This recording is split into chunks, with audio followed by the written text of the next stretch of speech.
শুটকি খেতে কার না ভালো লাগে? অবশ্য সবাই খায় না, যারা খায় না তাদের ভালো লাগবেও না। আর যারা খায় তারা শুটকিটার মর্ম বুঝে।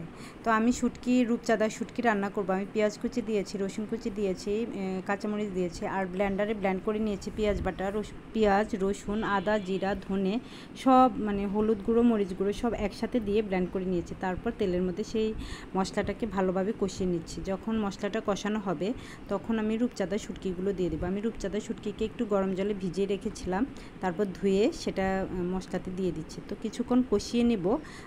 শুটকিটা যখন কষানো হবে তখন আমি পাঁচমিশালি সবজি দেবো।